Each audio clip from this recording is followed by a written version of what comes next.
Allah subhanahu wa ta'ala says, الرجال قوامون على النساء. You know, it's men who are responsible in the first place to bring about the change in this world. Men were sent as prophets. All prophets were men. It is an accountability, it's a responsibility. في رسول الله أسوة حسنة, you know, the best example is the Prophet said. So you look at that, you look at Abu Bakr, Omar, Uthman, all the Sahaba, Khalid bin Walid, one of my favorite, Hamza, you know, one of my favorite. Hamza was he was a lion hunter, for God's sake, you know what I mean? He just smashes Abu Jahl, you know. I've done my degree in biology and psychology, neuroscience and cognition. Okay, and I've done research, as I said, in Parkinson's. So I've looked at, you know, human cognition, behavior, family psychology, early child psychology. Then I've done education, okay, a degree in education and curriculum.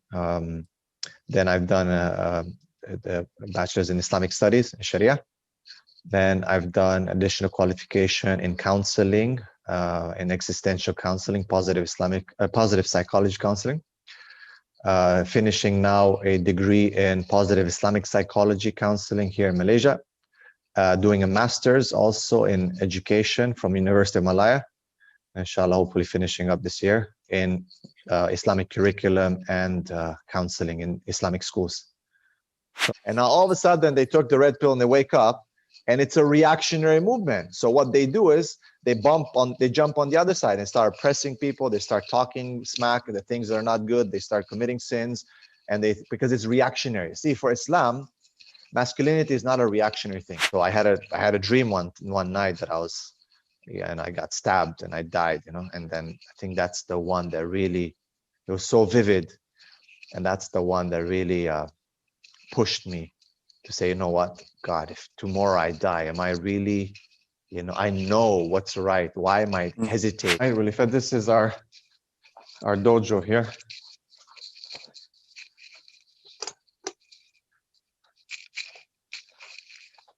Bag.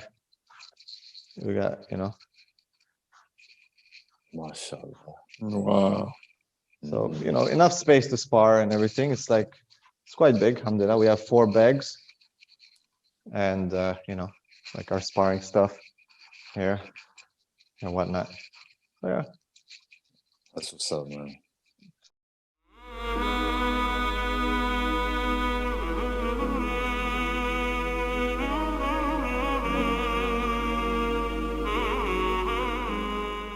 I want to speak about things I don't know about, but Allah says in the Quran, chapter 17, verse 15 at the end. It's very, very beautiful verse. At the end, he says, never would we punish a people until we sent them a messenger. So if somebody doesn't get the message, they're not punishable. That's why in the beginning I said, let's use the example of someone who rejected Islam.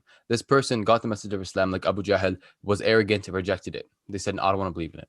That person's punishable. But if you have a person who is like seen by Allah as a good person, and they didn't do any atrocities, they were a kind-hearted person, and all that, but they didn't get the message of Islam, they're not punishable. So for them is a test on the day of judgment, and that it differs from person to person. Bismillahirrahmanirrahim. Assalamu alaikum wa rahmatullah. Ladies and gentlemen, welcome back to T3M. You already know who the 3 hosts are, but we're joined here with a special guest today, Gabriel Romaani. How's it going? Assalamu alaikum wa rahmatullahi wa barakatuh. Hayakumullah, alhamdulillah. Wa alaikum assalam. Yeah, so Gabriel, man, I've been kind of following you for a while, watching your videos on YouTube. Tremendous work you're doing for the Muslim community. I found a lot of benefit from your dawah. But for those of our viewers that don't really know you, haven't seen you yet, why not a quick summary and introduction? Okay, Bismillah ar-Rahman ar-Rahim, alhamdulillah. Wassalatu wassalamu ala Rasulillah, sallallahu alayhi wa sallam. In the name of Allah, the most gracious, most merciful. So my name is Gabriel. I was born in Romania, Eastern Europe, about 37 years old now, mashallah. So I was born in 1983 in a different millennium, in a different century, alhamdulillah. And moved from Romania to Canada. I've undertaken my education in Canada, started high school in Canada. That is also where I've met Muslims for the first time in my life. Coming from Romania, I hated Muslims. I hated Islam because that's what we're taught to do, you know. That was part of our upbringing, our history, our literacy. Everything has to do with Muslims being terrorists and, you know, the same type of stuff that you hear today. So coming into Canada, I was able to meet Muslims, alhamdulillah, and see a contradiction between what I was taught and what I experienced, which obviously caused some doubts for me and helped me to look into it more.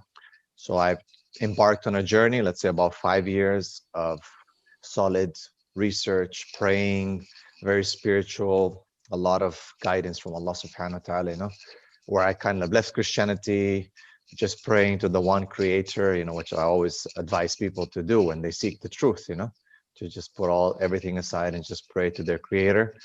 And alhamdulillah, by his blessing, through the da'wah of a very good brother and other brothers, a Bosnian brother and some Arab brothers, I was able to embrace Islam in my first year university, which was a big help for me. It really saved me, you can say, because man, first year university is very tough. Alhamdulillah. So alhamdulillah, I undertook my studies in biology and psychology, neuroscience and cognition. I've done research in Parkinson's disease. Then I went on to do a degree in education. And then, so the first year I converted to Islam. Then I did a degree in Islamic studies, alhamdulillah. Later on, then education, I became a teacher, moved to the Middle East, where I started to work, and Allah has blessed me to, just, study there, embrace the culture, live with the Bedouins, and just, I fell in love with, just with the culture. Was able to travel to 40 countries, alhamdulillah, from that hub, because it's so easy, all the way from the west to the east, and to work with them. My passion was education and psychology, development. And I think that's where I identified, especially dealing with my students. I think my best times for me was when I was a teacher. And so I taught in the West, in Canada, USA. Then I taught in the East, in the Far East. And that's when I realized that we are having the same problem. People tell you that, oh, in the West, we have different issues. You guys in the East have different issues. You guys don't know what you're talking about. Don't take from the East, take from the West, stuff like that. I don't know. Like, they don't know what they're talking about. Like, they're just, I call them, what do you call, they're just travelers, like just tourists, just kind of stopping by here and there. If you get to live with the people, you get to know that we're having the same issue. So I asked myself, okay, where do I position myself in this ummah as a new Muslim at that time, and how can I solve some of the problems? I saw my skill sets. I said, okay, education and psychology, right? I understand the human brain, the human psyche, how it works. And alhamdulillah, I understand education, and I was blessed to study some, Islamic studies, alhamdulillah. So I said, okay, let me combine this and see how I can solve the problem of, in the world. And that was, I started with the problem of identity. It was in general a crisis of identity within the Muslim ummah. Okay. Then again, introspecting, traveling, people started seeing some of my work. I started being called to like Huda TV, Peace TV, Dr. Zakir Naik, Dr. Muhammad Salah. So I did some shows which were quite different, and they liked it. It was, one was called Sunnah Style, and the other was called Mashakil al-Shabab, or Problems of the Youth Problems. And that was like aired on Saudi and all over. So sometimes my students would come, teacher, I saw you on TV, it was like translated in Arabic and whatnot. And I think it allowed for the students to connect to me and to open up and to see that, okay, we can kind of like talk to this guy. So then a lot more was coming towards me, a lot of issues. I realized that in the East, for example, there's a lot of issues of sexual orientation, homosexuality, and stuff like that in the Muslim students, confusion, westernization, the lack of understanding Islam. There's just so many problems, but all of them would come to the issue of identity, and post-colonial, trauma. So then I said, okay, what else can I need to, it's quite general, it's too general, and I need to focus a bit more. How do I focus this a bit more, right?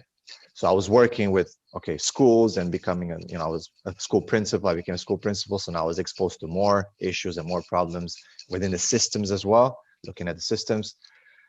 And I got to understand a lot more. So then I said, okay, so I'm working in education, I'm a school principal, dealing with curriculum, traveling to Muslim countries. I became a school consultant, so people would call me to help them with their, setting up schools or, systems or projects for youth or anything like that. I said, okay, it's still quite general, still quite general. And then I was doing the khutbahs as well, alhamdulillah, during all this time. And people would come again after the khutbahs and start opening up to me because of the subjects that I would talk about in the khutbahs. Like I would talk on the minbar about some of these things that I'm talking even now in my lectures, And so parents would come, youth would come. So I connected the dots and I said, okay, let me look into the dawah scene and what's happening. So I saw a lot of people talking about, mashallah, salah and siyam and qiyam and, tazkiyah. Alhamdulillah, and we need that. We really, really, really need that, right? And then I saw that not too many people are talking about marriage and social issues, psychology, ilm al-nafs, and the problems they were facing, identity crisis, the attack on the ummah, be it from the liberals, the LGBTQ community, and so many things that are somehow connected. And then I realized that we're suffering as Muslims from a very, very severe problem, and that is we're losing our fitrah. We are losing the way Allah subhanahu wa ta'ala has created us. Allah has created us in a certain way, and that fitrah is key. If it stays intact, I believe that people can and do receive revelation much easier. They understand Islam easier, and they're willing to come to Islam much, much easier. As soon as you mess that fitrah up, then I believe that it becomes much, much harder for people to accept, when Allah subhanahu wa ta'ala says something or the Prophet says something, right? So that's for both Muslims and non-Muslims. Then I narrowed it down a bit more and I said, okay, what can I do as a man? I realized, I said, my God, having worked with boys in boys' schools, especially in the Middle East, I said, we are losing our masculinity, our fitrah. So I said, let me focus as much as I can on that. So I counsel right now, I'm a counselor, I'm a school principal, and I try to combine all my work on this kind of one thing. How do I bring back or protect the fitrah of males? People say, why males? Because I'm a male, number one, okay, and because Allah subhanahu wa ta'ala says, الرجال قوامون على النساء. It's men who are responsible in the first place to bring about the change in this world. Men were sent as prophets. All prophets were men. It is an accountability, it's a responsibility. So that's why I think there's a systematic war against masculinity. It's systematic. This is not a conspiracy theory. It's systematic. It is in education. It is in the healthcare system. It is in the media. And if you don't wake up, we're going to be losing ourselves soon. The reduction of the gender gap, gender roles, so many things. It comes under a political agenda, under a social agenda, legally, but in the end, it is a clear war on masculinity. So basically, my work revolves pretty much around that, be it that's in the school, dealing with the students, okay? And yes, I do talk to girls as well. I mean, I have lady students who come to me, and sometimes they feel more comfortable to talk to a man because they say, okay, what you're saying is true. And we don't want to talk to the girls because the girls are just too, into themselves. They want me to do what they did, or they want me to go through the same failures or problems that they did, so we can connect on a feminine level, So this is the truth. I deal within a proper halal environment.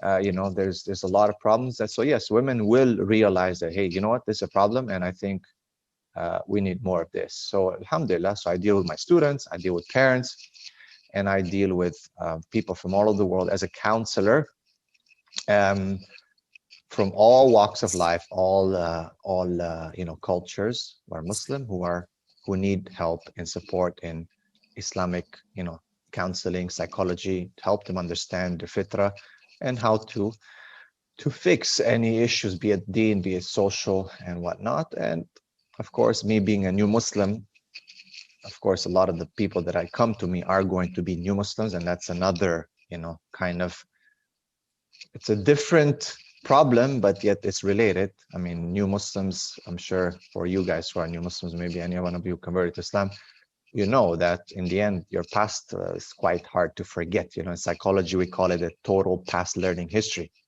The total past learning history is something that defines who we are today.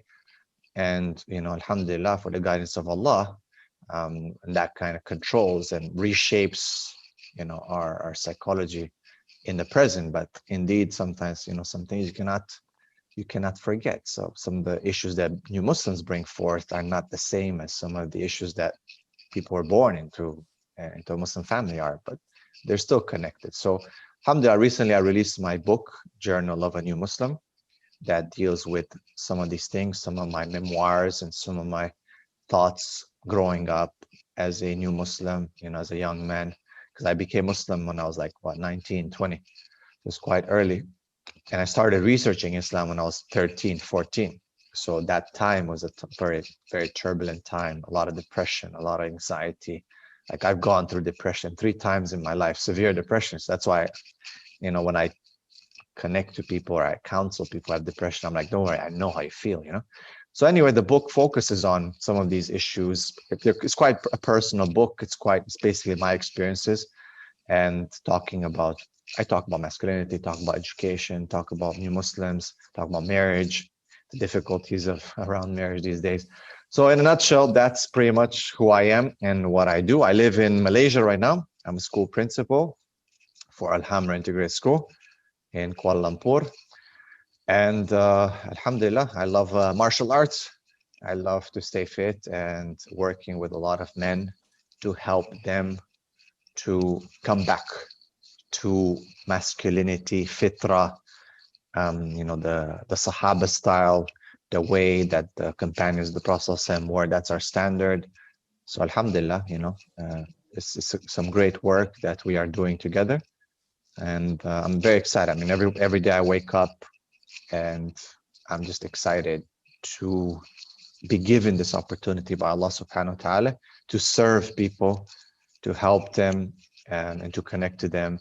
And it's just so rewarding. Like, alhamdulillah, I'm just 2020 was a tough year for many people because of the lockdown.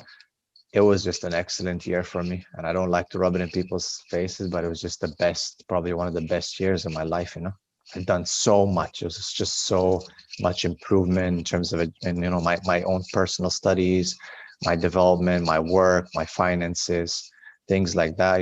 Things went up and down, but alhamdulillah, it was just great. Alhamdulillah. So this is Gabriel Romaani for you. MashaAllah, alhamdulillah.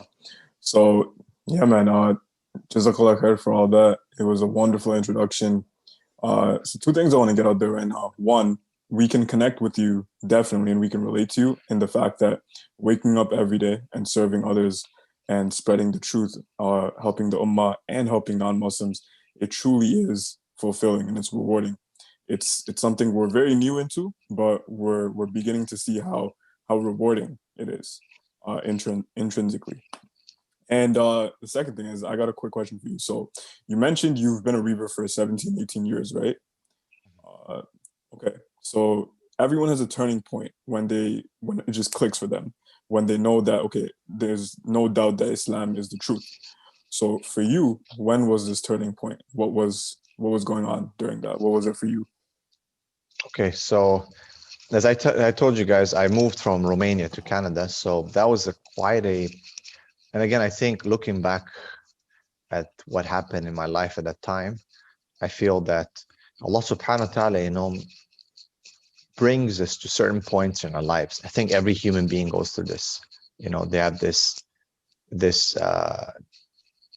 you're kind of like at a crossroads. Everyone's thinking, okay, this is a time where, what is the point in my life? Why are these things happening? Everyone, whether they're poor or rich, whether they're suffering, whether they're healthy or sick, at some point in your life, the human being is going to ask himself this question, like, is there more to this life than this?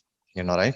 So for me, that point came quite early, and some things in your life will speed that process and facilitate that to happen. And some others, you know, I mean, there's many people who live in like Beverly Hills and drive Porsches and whatnot, but still they do stop and they're like, you know, what the heck what's going on? What's my life for? Is it just for this Porsche and this house?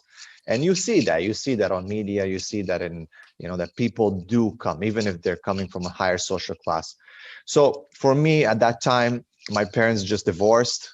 My brother was, you know, into drugs, and, you know, he became a gangster and whatnot, you know, because I guess that was something that he was being brainwashed all the way back from Romania, the American, you know, concept of, you know, being a thug and being cool and whatnot. So he went that way.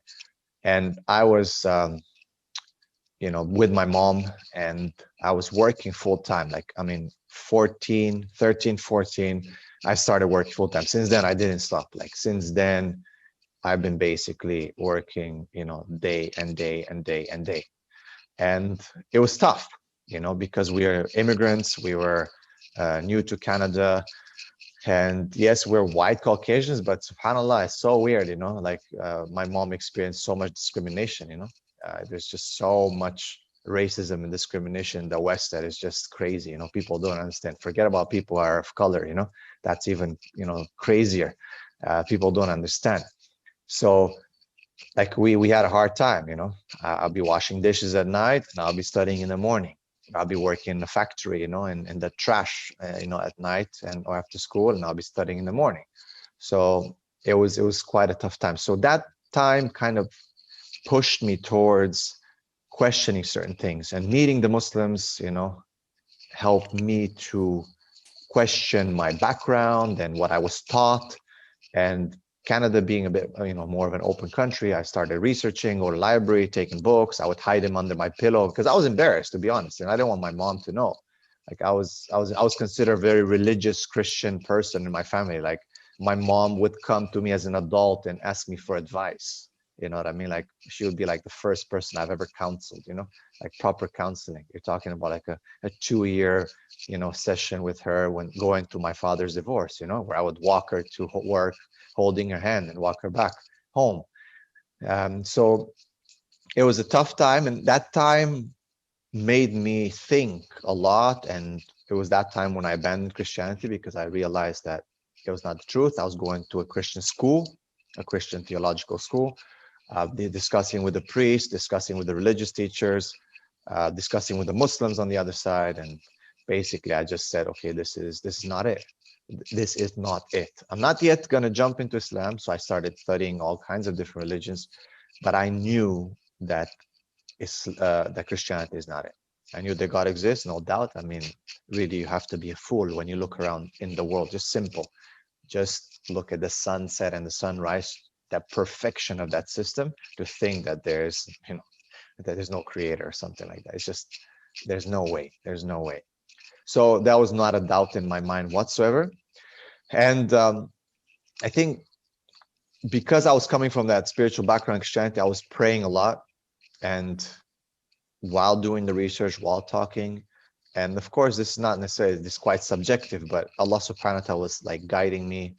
I had certain dreams that were happening, certain intense experiences where, again, I'm not using it as a proof when I talk to people about Islam because that's personal, but it was just so powerful. And, you know, it was just pushing me to look more and more and more and more, right? So I think it's about the first year university where finally, and I was reading the Quran every single day. And I think the one thing that really got me was that I was trying so hard to not come to Islam. You know, I was trying really hard because, you know, I had the girl and I had the car and I had the popularity, you know. I mean, yeah, I was cool. I was driving a Nissan 300 ZX in grade 12, you know, like I was pimping, you know, as a grade 12 guy, you know.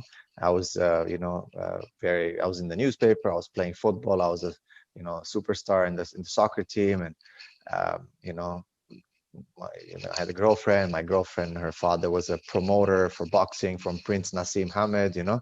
So they were, you know, they're balling, and it was like, you know, cool. My brother was a gangster. Like everything was like, wow, you know. And I was looking for any excuse not to. you know, and I was reading the Quran, and I remember it was like a war. Like every day I would try to reach like a page, and I would stick to that, and then I would just like be so excited to get back to it at night and read again. And I felt like it was reading me, you know, like I felt like I thought I'm gonna read it and just like find something and then just put it off, you know. But I felt like the Quran was talking to me, was reading me, and especially like with the difficulties that are going on. And at that time, I was on the outside, it looked like I was so successful and so amazing, but on the inside, I was dying, you know, because I just felt that God was calling me. I was denying it. I was confused because of the, you know, the you know, all the lies that I heard my whole life. And I changed. I left Christianity, you know, the problems with my brother, the problems with my family. And I was just so depressed. You know, I was just so depressed. I was even contemplating suicide. That was the first and only time I kind of thought about suicide, you know, and I was quite young, you know. And I was like, what the heck? And I went to a doctor, you know, I went to a psychologist, and he just like, he didn't put his hands on me. He just like looked at me and he said, you know, okay, just take this medicine. And I was like, what the heck, you know, this is not good. That's not how you do it, right? And most people still today, they still say that that's how the shrinks and the psychiatrists work. They just give you medicine and just, you know, take it. So I was in a huge depression, and I think, you know, that helped me so much. It was such a blessing from Allah subhanahu wa ta'ala to open up, because I was so arrogant. And if that would have not happened, that arrogance would have not been in check. Because yes, I looked arrogant, I behaved arrogant, I was so successful, but inside I knew that I was breaking, and that, like, wait a second, like, I'm so weak, you know what I mean? I'm not that strong. Like, I need divine intervention. And it was at that time, reading the Quran, that I was like realizing that, you know what, that's it, you know. So I had a dream one night that I was, yeah, and I got stabbed and I died, you know. And then I think that's the one that really, it was so vivid, and that's the one that really pushed me to say, you know what, God, if tomorrow I die, am I really, you know, I know what's right. Why am I hesitating? Why am I stopping myself? And I think many people, bros, you know, many people that I met over the past 17 years are in the same position. They'll say something like, Islam is the best religion, you know, like if I were to pick a religion, it is Islam, but I can't give up this, or but I can't give up that, or I can't do this, I can't change that. You know, they think you have to be an angel to become a Muslim, you know. And that's why my strategy is like, look, man, don't worry about it. Just take Shahada. No, but I drink. I'm like, don't worry about it. Just take Shahada. No, but I have girls. I'm like, yeah, I know, me too. I had girls, you know. That's the truth. I mean, when I became Muslim, I still, you know, I was still, you know, on the scene. So people just need to take the step, you know. It's just your heart, your mind, everything knows Islam is the only thing that is real. It's no fairy tales. It's no like a Sunday thing or Saturday thing or Friday thing. It deals with real life problems. That's real life problems. And that's why the whole world wants to shut it up, wants to quiet it, because it is a solution to humanity's problems. And people don't want solutions, because if people figure out how to solve their problems personally, then they don't have to pay this one or that one, or they cannot be controlled by, you know, a group of people. So definitely that's why people want to quiet Islam down. Alhamdulillah, man. There's a video by Muhammad Hablas about why you don't pray, or why you don't pray, why don't you don't do salah. And he was talking about how a lot of brothers and sisters are like, oh, I'm gonna do salah when I quit alcohol, or I'm gonna do salah when I quit gambling. And he keeps saying, he's like, no, do salah anyway. I don't care if you mentally think you're gonna be a hypocrite. Do salah anyway, and salah will bring you away from those sins. And you know, that reminds me of what you said. When you do the shahada and you become a Muslim, then you have that guilt. You got that guilt going that, okay, now I can't drink, or now I know I'm doing something wrong. So there's no more like, okay, when I become a Muslim, I'm going to stop. Now you become a Muslim, and that makes you stop. No doubt, no doubt. You gotta just take the step, you know. And I think a lot of people are caught up in this, and the shaitan is very smart. He's gonna try to make you think that you're a hypocrite. And as you said, right, there's a difference between someone who's like praying and just showing off, like, you know, that you're just putting up a front, versus someone who is genuinely struggling. You know what I mean? Like, they're struggling with alcohol, they're struggling with pornography, they're struggling with zina, like the people that I counsel, man, like I'm talking about suicide, depression, anxiety, then porn, drugs, alcohol, zina, homosexuality, lesbianism, you name it, bro. But these people are coming because they want to stop. There's a difference between someone who knows that they're, they got a problem, and it's a war. There's a war inside the quiet chambers of their hearts. There's just this huge jihad that's taking place, and they're trying to fight it. And there's a difference between that person and the person who's like, consciously knows that, yeah, I'm just gonna pray just so, show people, or just appear pious, be hypocrite. That's a big, big difference, So, but the shaitan is smart. He's gonna tell those people, you see, you're a hypocrite, don't pray, stop, lose hope, stuff like that. And that's his objective. He wants to smash you, he wants to put you down. You're right. Alhamdulillah. So I know I really want to go into masculinity right now, because it's a very good topic that I feel like more people got to be aware of and enlightened on. But before we go on, I know Anho is a new revert, so it's okay if you can't fully answer this to the extent that the other two do. But I got a question for all three of you. So the question is, I want you guys to tell me one big problem that you see in today's Muslim man, because I know Brother Gabriel was talking about how we're losing our touch with the fitrah. So my first question is, what is a big problem all three of you see, just one, in today's Muslim man? I want you to then give me one problem you see in today's Muslim woman as well. So we'll start with Anha, then Rami, and we'll end it off with Gabriel. Dude, I think I have no answer because I'm too fresh. Mashallah. I don't know. How about this? Don't know. Before Rami gives us his 2 cents, how about just in today's modern man, period, the average man? So what's the biggest problem with today's just one, modern and then man? I want you to give me one for women. For men, it's pornography. And for women, it is polygamy. Yeah. Yeah, that is. Yes. Yeah. You already know what some comments are going to be like. But anyway, Rami, let's go with you. Yeah, subhanAllah. I feel like any problem that men have these days are either going to be a reflection of a lack of masculinity or a lack of Islam, a lack of understanding in Islam. Because if you practice Islam as a full practicing Muslim, you're bound to be in your masculine because of the responsibilities you have to, uphold.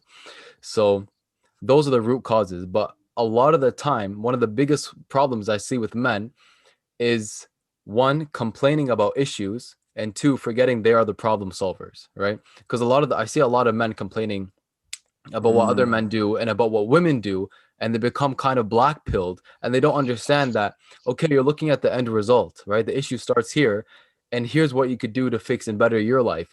But a lot of men nowadays, they just complain, whether it's about Islam or about their life, they're just complaining. Alhamdulillah. What about women? Women specifically? Muslim women today. Yeah, I feel they're also complaining, except they're complaining on the other end of the spectrum, right? So again, it starts with a lack of understanding of Islam.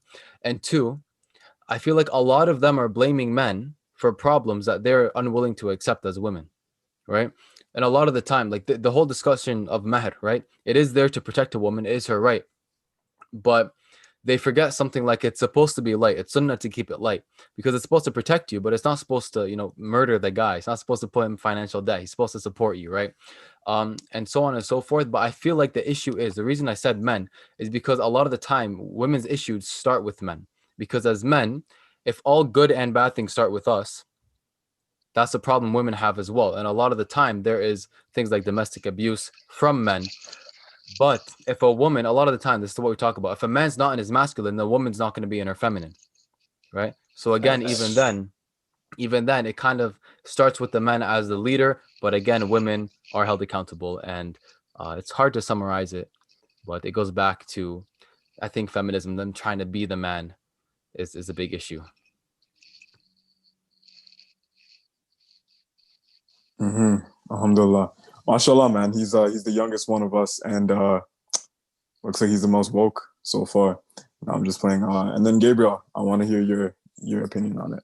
Yeah, I totally agree with my brothers, mashallah. I think they were very specific. Sorry, how do I pronounce your name? Because in Romanian, the way your name is spelled, Angel, is like a proper Romanian name, you know? Yeah, it's like that, but it's Angel. Angel. Are you a Latino? Yep. Okay, because in Romania, it's the Angel. Yeah. It's Yeah, it means angel, right? it does, yes. Yeah, that's the same thing in Spanish.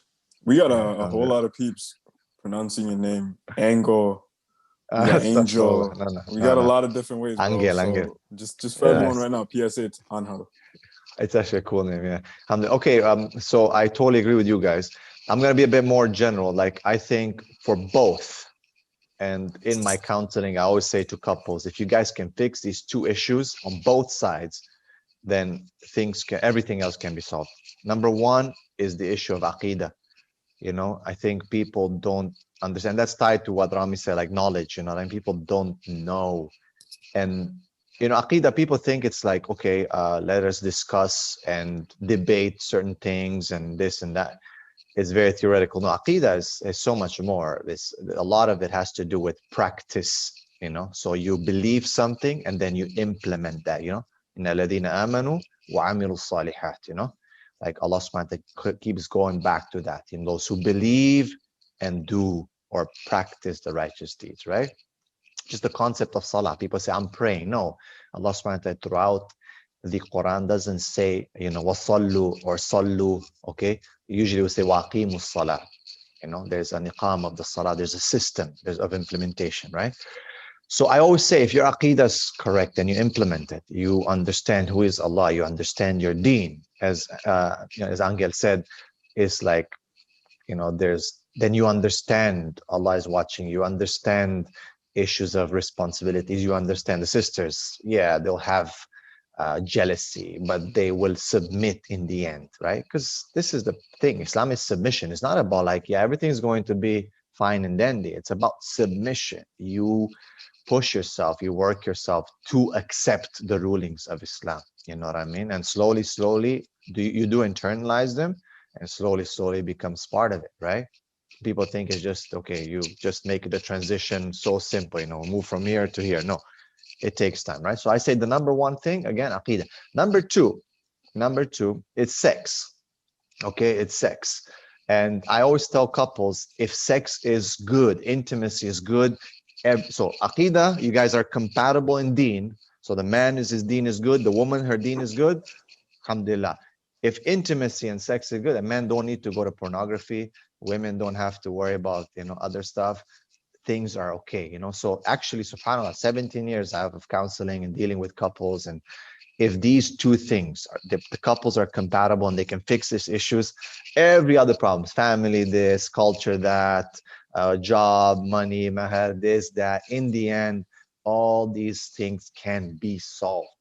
But if you're not compatible when it comes to your knowledge and application of Islam, if you don't fix that, then it triggers into so many problems, right? And then if your intimacy is not good, because I mean, look at that, right? So what does Allah subhanahu wa ta'ala has created men, has taught men, okay? Then he has given him a woman, right? Do you see? It's like, okay, man is there, he needs knowledge. Okay, he's got a woman, and then they come together. What's nikah? You know, what's the building block of this nation, of this ummah? Why are we suffering? It's because the individual building block of the family of the ummah is suffering. The family is suffering. The community in turn is suffering. The ummah is suffering in turn, right? And people, sadly, because of the, as Angel said, you know, the things such as pornography and media, and you know, sex has become something dirty, while it used to be something so beautiful and noble. It used to be called making love, you know. Now it's just called, you know, either the F word or sex, this or that, or so much, you know. And we've all been affected by that. Like, come on, when I talk to my clients, I'm like, look, man, we've all been affected and conditioned because of that. You know what I mean? So it's a big problem. So these two are solved for both men and women. These are two problems. If they get fixed, I think we can deal with the other problems. There's a lot of other problems, but we can deal with everything else. Mm-hmm. Alhamdulillah, man. There's indeed a crisis in masculinity among men that I really want to go into right now, but I know the other two weren't as involved so far, because we were all taking our time just listening and just paying attention, man. Because we love to hear you talk. But before you go in on this, do y'all have any questions? Anything you want to note off on what we discussed so far? I just want to put emphasis on what Brother Gabriel just said because I feel like it's going to go over the heads of a lot of people, but like I want to emphasize it even more. The issue of Aqidah, fundamentally, right, is either it's going to make or break a people, person, the Ummah as a whole. Because think about it, all fights, hatred, whatever it is based on a disagreement. And now take that disagreement and make it the fundamental belief of your purpose in life and everything around that. People are going to literally fight toe and nail or teeth and nail, whatever the saying is, because of that. But if we can agree on La ilaha illallah Muhammad Rasulullah and then dispute on little issues and not have a big problem, we would be way better off. In the time of I forgot what the leader was, but it was soon after the Prophet ﷺ, the son of Umar ibn Khattab radiallahu anhu, who was still alive, right? Abdullah ibn Umar radiallahu anhu. They sent him to a people who were fighting horribly about aqidah, right? Fundamental issues. He went to them. He said, listen, all you stop, focus on the Quran. And they came together because they all believed in the Quran. So if this is true for an entire nation, of course it's going to be true for marital relations, friendships, all so on and so forth. And then obviously intimacy is a big part for everybody. So I don't think that really I don't really need to say much on that. But those 2 points, I really want people, like I want to drill into people's head. Those are the most important things, which is why every time someone comes to me, I tell them register for I3 or go to some dawah course and learn the fundamentals before you learn the rulings and all of that, because a lot of the time it ends up pushing people away. But that was my 2 cents at the end there. Real quick, for anyone, any of our viewers wondering what aqidah means, like translation in English. Aqidah, Theology, pardon me. like your core belief, your theology. Yeah, Mhm. yeah. I was gonna say Like the linguistically. most important. Yeah, linguistically, it's I believe it's what the heart is tied to. That's what it means linguistically. But conventionally, it does mean, in Islam, it's belief. Okay. Sounds good. Anna, you got anything? Rami, you're in Canada? Yeah, I see you alhamdulillah. drinking. I see you drinking Tim Hortons, bro. That's That's killing me, man. Yeah, man. So real quick, where were you when you lived in Canada? Because I grew up in Toronto. I'm sure even Anna's heard of Toronto. Come on now. And then I moved to a city called Mississauga, and I currently live in Waterloo. Cool. Yeah, I was in Windsor most of my life. Oh man, that's close to the border. Yeah, we're close. But I lived in Toronto as well. But my brother was in Toronto for a long time. Do you like Windsor or Toronto better? Toronto. Yeah. Nothing compares. Alhamdulillah. Windsor's nice too. Windsor's more American. Yeah, definitely, man. It's like Detroit or Michigan. It's like Yeah, it's Windsor. the backyard of Detroit. 100%, man. I know people that they just go across the border to grab some Chick-fil-A or grab whatever, and I'm looking at them. I'm like, bro, really? And they can't even do that now because of COVID. But nah, you can. Yeah, funny, we used to man. go for lunch to Hamtramck or something like that. In Ann Arbor, all the Arab places there. It's like little Arabia, little Yemen. Okay, man. Let's create a scenario. So you have a kid growing up today. They're born into a Muslim household, and this kid's like 6, 7 years old. And from a very young age, let's say his father is either not in the house, his father works overseas because, he's like, oh, I'm providing. So, let me work in Saudi or wherever. And, he doesn't have a father figure growing up. So who's he going to turn into for, learning how to be a man? He's going to turn to mama. He's going to turn to society. He's going to turn to media. He's going to turn to pornography. He's going to turn to his friends.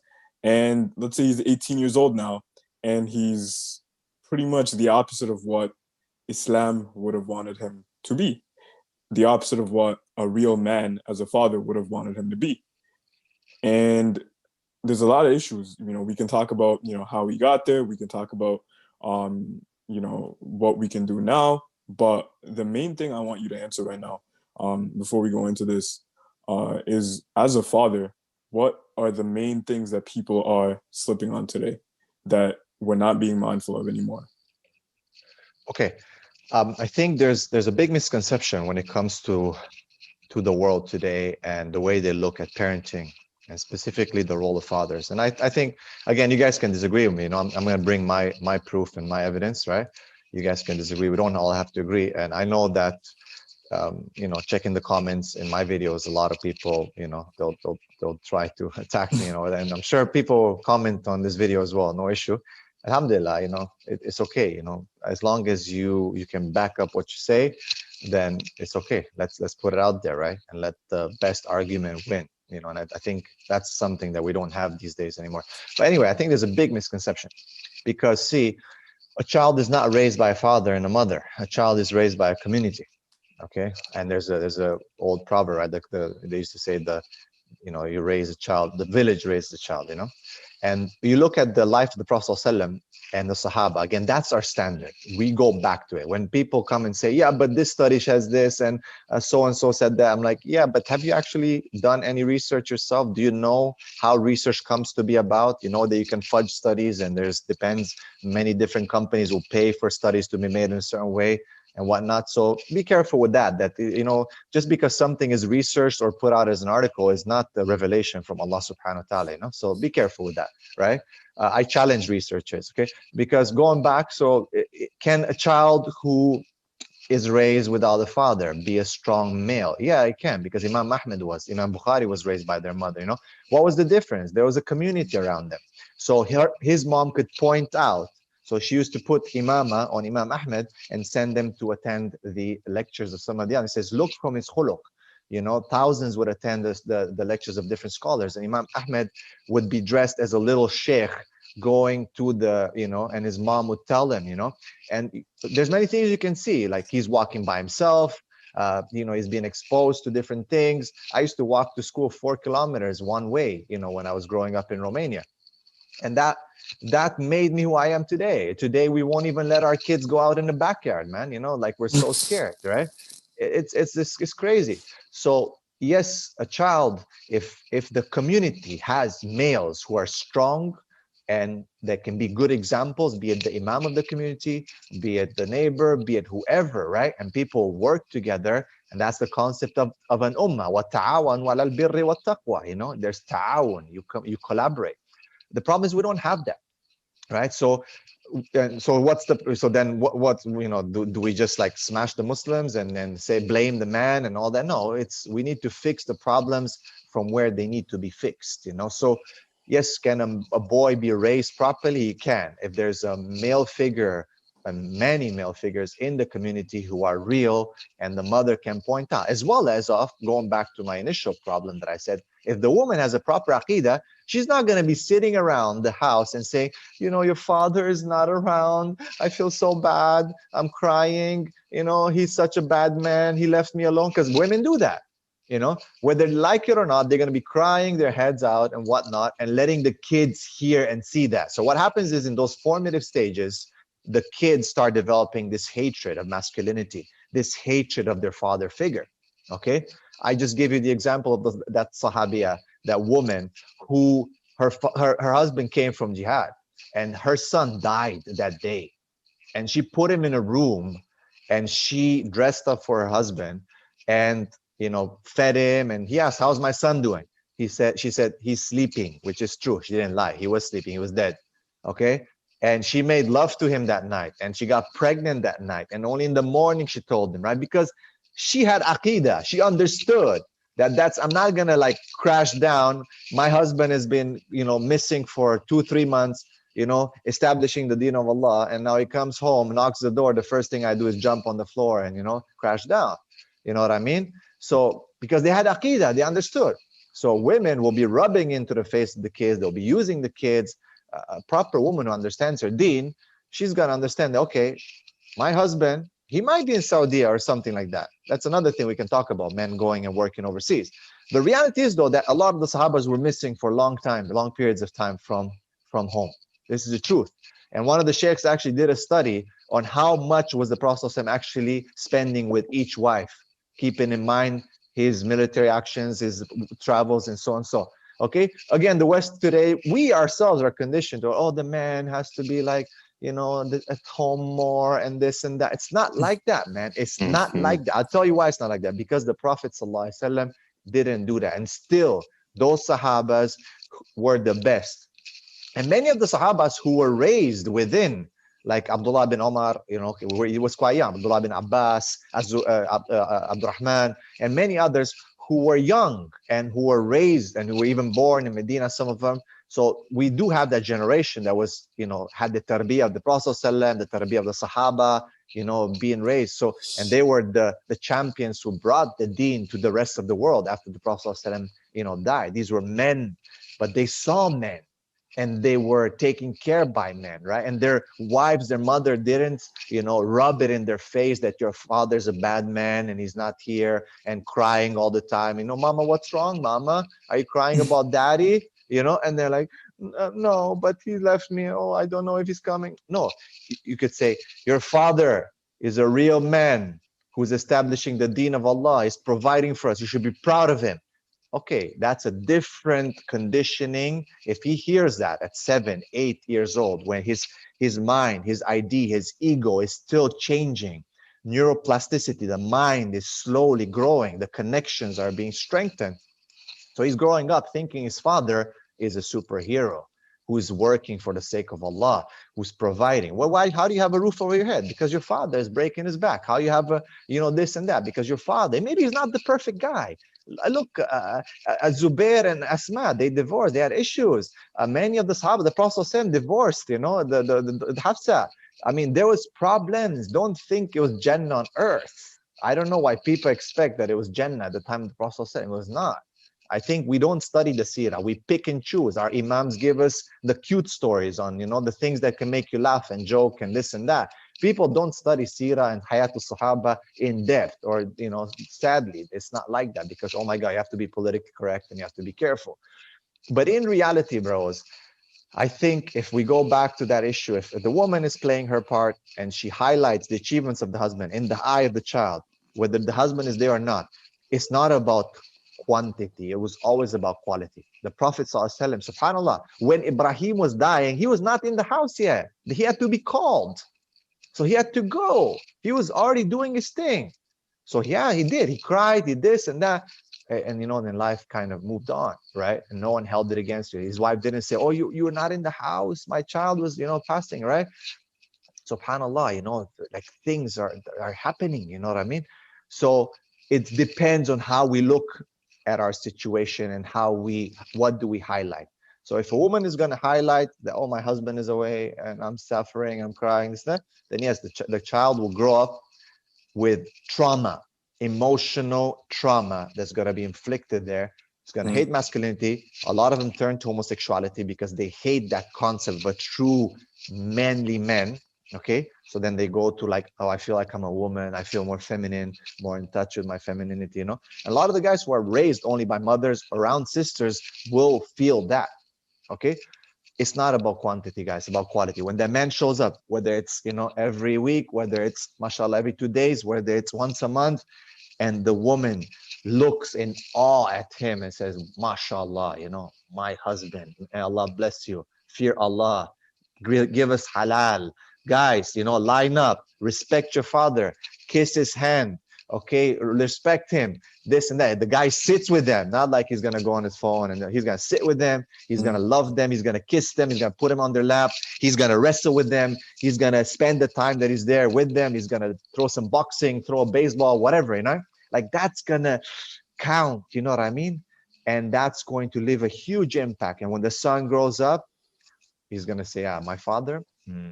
And subhanAllah, you see this in like the Arab cultures a lot of time, I don't know, growing up with the Arabs and the Bedouins, there's this respect for the father and the male figure. It's changing now because they're being also attacked and destroyed by media and whatnot. But, 10 years ago when I was teaching there, like there was still that, you know what I mean? There was still that. And I love that, I really love that, seeing that. So I think that's the problem. I think that's the issue. I don't think it's an issue of men not being present. Now, not to say that, yes, there are a lot of men who just run away. Now, that's a different story again, right? There's a lot of men who escape, who are cowards, who don't want to take on responsibility. We're not denying that. We are not denying that that exists. But we need to address the problem where it really starts. It's not someone's fault, one person. There's just so many things that are interconnected, so many issues, and we really need to hit those issues in the head and try to solve them. And I think then we can actually try to make a change. But till then, we're okay. We kind of know what's the problem, but we don't have the correct medicine. We're not applying in the right way. That's facts, man. And I see that with women all the time, left and right in today's society. It's like when things are going south and it hits the fan with their man, instead of solving that and fixing that and working on that, they do this complaining thing that you said, oh, daddy's doing this, or your dad's not home enough, or this. And she can complain all she wants. And instead of us just being like, okay, she's weak, the person that's weaker is going to be the other man that comes by and it's like, oh, really? Your husband's not there for you? Oh, okay, don't worry, I'll be there for you. Or and it's like, it's ridiculous, man. There's men like that too. And I see that in women too. Like when things are good, cool. You don't see them on social media. You don't see them out. They're focused. When things are, things are turbulent with their man, they're posting a lot of provocative pictures on Instagram. You see them out in the clubs more, and this is an issue, man. This has to stop. But with that being said, I want to talk about how you said women got to give that man respect, the dad respect. But how can men become that man that is worthy of that respect? Well, see, again, if we go back to the concept of knowledge and we understand what a real man is. I mean, look, I know that there's a huge movement now, even among the Muslim guys who are waking up and talking about masculinity, about red pill, and a lot of guys are going the red pill. See, that's not our standard though. There are some good things there because it's linked to the fitrah. And I think Angel was saying, like, he doesn't have a lot of experience. He was not talking about Islam, but he was talking just from a masculine perspective. Yeah, but that's exactly what we're saying. Like, there's a lot of connection because it deals with the fitrah, the way men, so be it Muslim or non-Muslim, men are suffering from the same issue, right?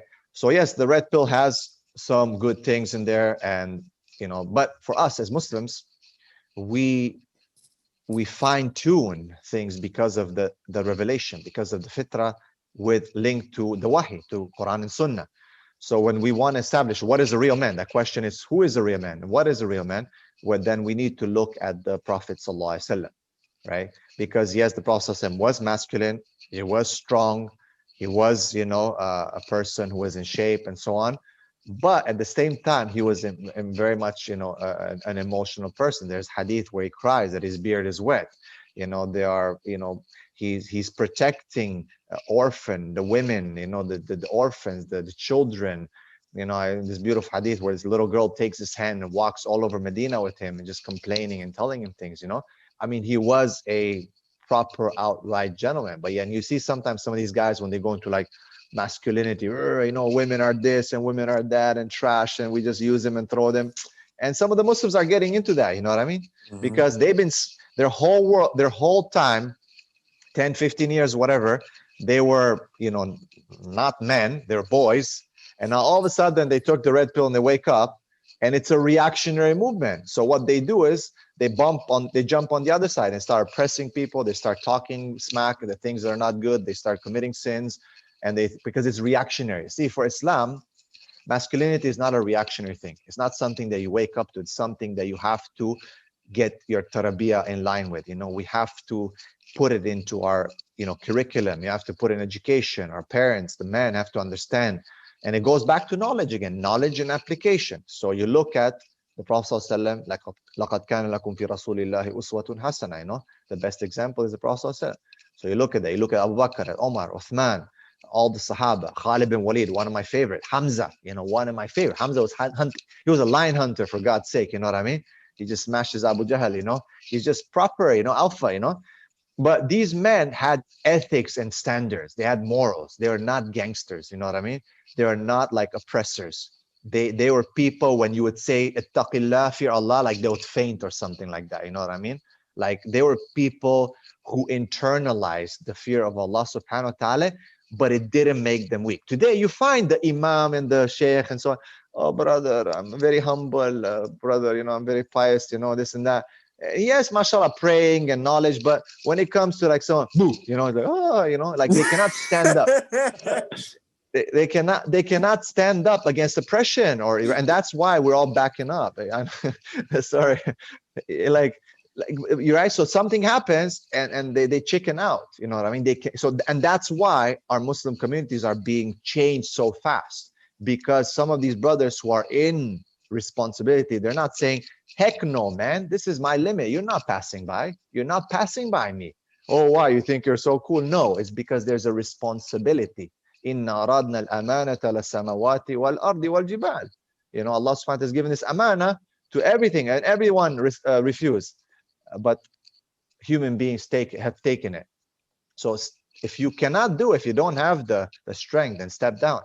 But the problem is, if you don't, but that's it. That's our standard. Our standard is there. You have to have knowledge. You have to have bravery. You have to have application, right? So when we put that in perspective, I think we know what's a male and how, and we put it in our system. Fathers teach it. Imams teach it. Where's the khutbah about masculinity, bro? When was last time you heard an imam giving a khutbah about masculinity? People will be talking about things that are like not relevant. It's not about like quoting hadith and Quran. Yes, alhamdulillah. But how you connect that to something that is applicable or that's happening in our community today, without compromising your deen, without washing things down, without, it's like, I don't know, some of these khutbahs, subhanAllah, it's like, it's demand supply, Okay, brothers, wife's rights. Everything is about wife's rights these days, Everything is about like what women, what kind of rights they have. What's going on? That's not what it's about, wife's right or men's rights or this. It's about what is true, what happened, how do we raise real men, how do we raise real women, because mashallah, today it seems that the girls are more masculine than the men. They start getting big muscles and start fighting and punching people and saying, I demand my right. And this is, feminism is a huge, cancer that's affecting us. So I think we have the blueprint, we have the standard, we know what we have to do, but we're not doing it. People, the ones who are responsible for educating the community, are always saying we have to be politically correct, we have to be careful. Yes, I agree, I'm careful. I'm not, dumb. I don't jump in and start talking about weird stuff. But at the same time, if someone shows up at my house and wants to burn down my house, yeah, that's not going to go down without a fight, like I will fight, and right now we're in this intellectual fight that we need to take on, because we're losing our boys and we're losing our girls. We are losing. I get kids coming to I got 2 girls the other month coming to my office and saying that they want to get married and they want to adopt a child. You know what I mean? And they're just 12 years old. And I'm like, well, how so? Well, we feel like that, and then you dig a little bit more, and then you find they're watching some weird stuff on Netflix and whatnot. And then that's what they're thinking, so it's a problem. And some people say, well, I don't see a problem. Yeah, heck, it's a problem. It's a huge problem. See, 2 girls coming into anyone's office and saying they want to get married to one another and adopt a child. See, it's taboo in Western society to talk against that and to speak against that. It's almost abnormal to resist that and feel some type of way about that. And we're conditioned in a way to just be accepting and be whatever. And here's the thing: at the end of the day, what do you want to? You got to compromise one at the expense of the other. You want to either have truth and struggle in Allah's cause and Rasulullah Sallallahu Alaihi Wasallam's cause and Islam's cause, or you want to study, struggle, and go for conformity and political correctness. And you can't have one, at least fully, without neglecting the other. And I go to khutbahs too, and you're right, man. I see no, talks about masculinity, porn, nothing. And I see the same thing: happy wife, happy life. Yeah, but I mean, people have to be smart. You have to study. You have to understand how to talk about it. Yes, we're being opposed on many, but we allowed it. You know what I mean? The issue is that you can intellectually fight it. It's okay. And in the end, the angels are going to ask when you pass away, what did you bring forth? And the people are going to ask, what did you leave behind? These are 2 legacies. One you take forward, as per the hadith. One you're going to leave behind. You're going to be a yes, ma'am, type of guy, you're not going to leave anything behind, and most likely you're going to compromise your deen and you're not going to bring anything forward. Okay, and this is the sunnah of Allah. All the prophets had to stand their ground. You know, all the prophets, conflict is part of our nature. Conflict is part of our nature. Either you get good at it. This is different than, you know, violence and oppression. I'm talking about conflict. You know, conflict has always been part of the human nature. It's how you manage that conflict, how good you get at it, and, you know, the way you do it. The Prophet ﷺ was a warrior. He had to. All the prophets, Musa alayhi salam, everyone in the end, even Jesus, the Prince of Peace that they call, had to turn over the tables and make a whip out of the courts and whip the, you know, the tax, you know, collectors and the people who are selling and exchanging money in the market. You know what I mean? So it is what it is. You know what I mean?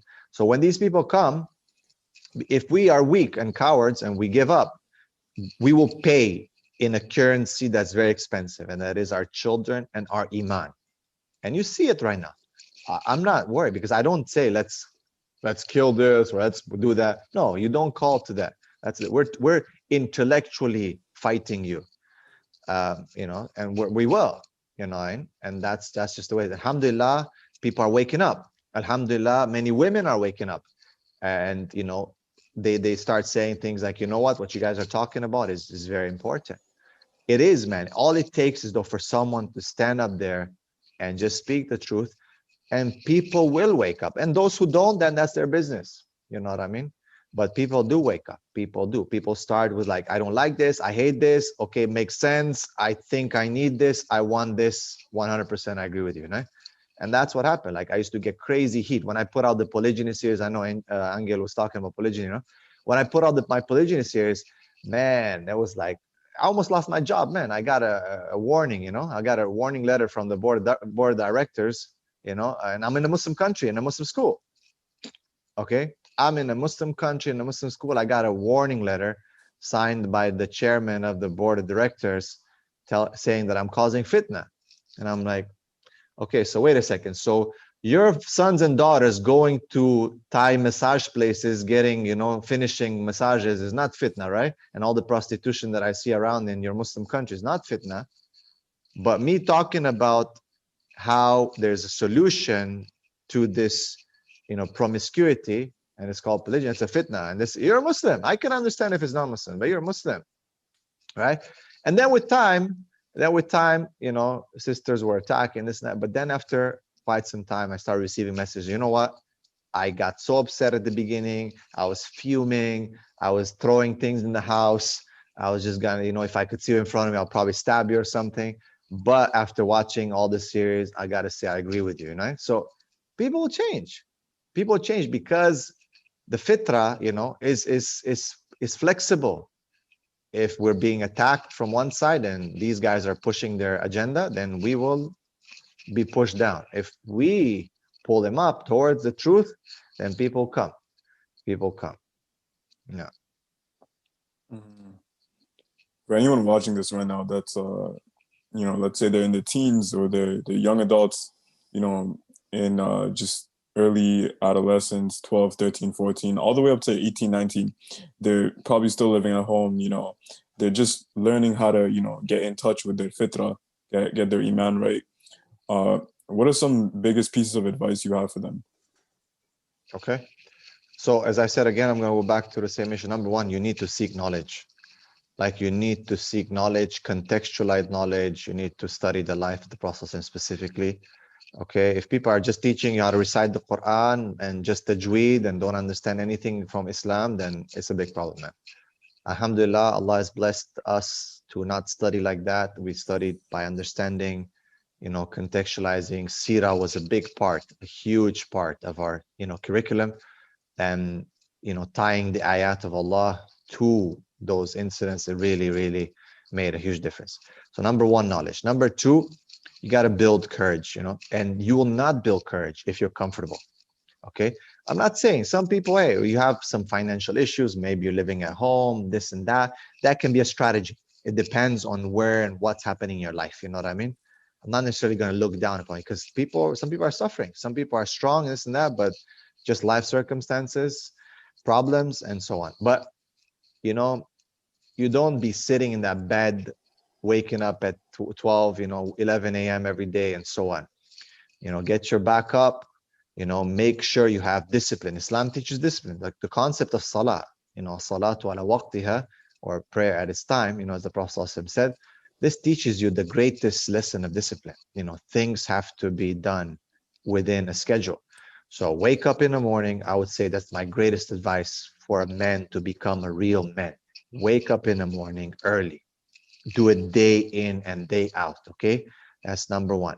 Become uncomfortable, okay? If you think you're comfortable, why? Why do I say that? Just some red pill stuff? No, because the Prophet ﷺ did not have a comfortable life. The Sahaba did not just, let us sit here and just chill, No, they exposed themselves to things that are uncomfortable.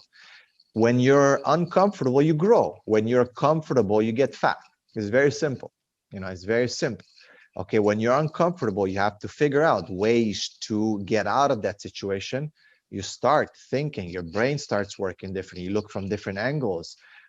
You look at different possibilities. Your instincts kick in. You become more sharp.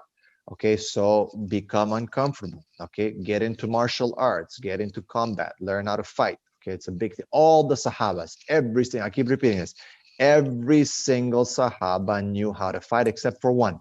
There's only Hassan ibn Thabit, who was the poet of the Prophet ﷺ, who said, like, I can't hold a sword. He was just, it was not in his fitrah, he just couldn't do it. Okay, he would say himself, I'm a coward, I can't do it.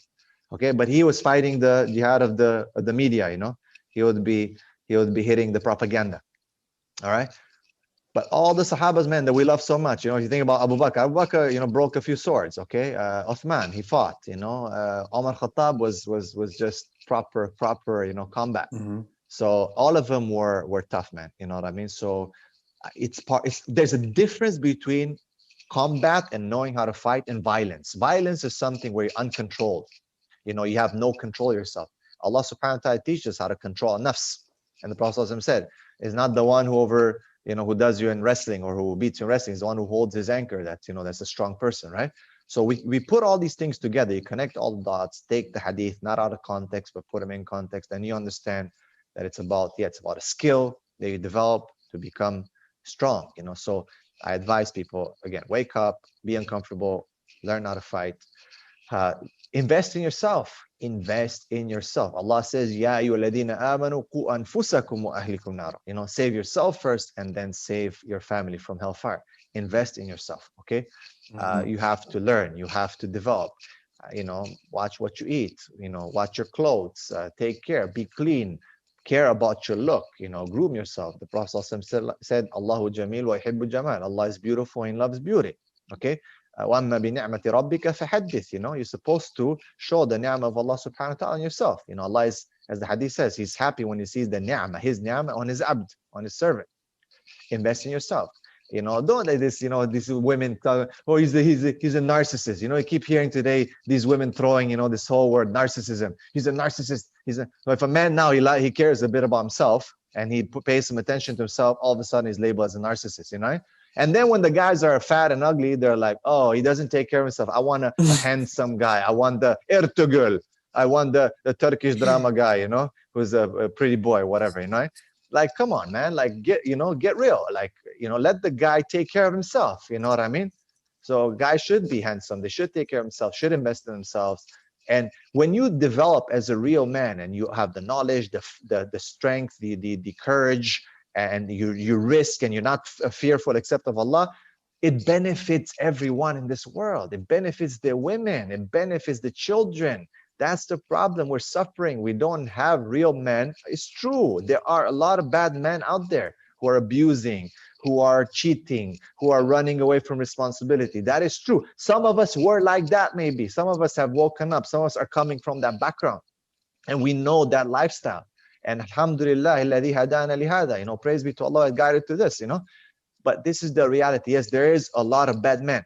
The solution to fix these bad men is not to get a lot of bad women to balance it out, Because women say, I'm going to also mess around.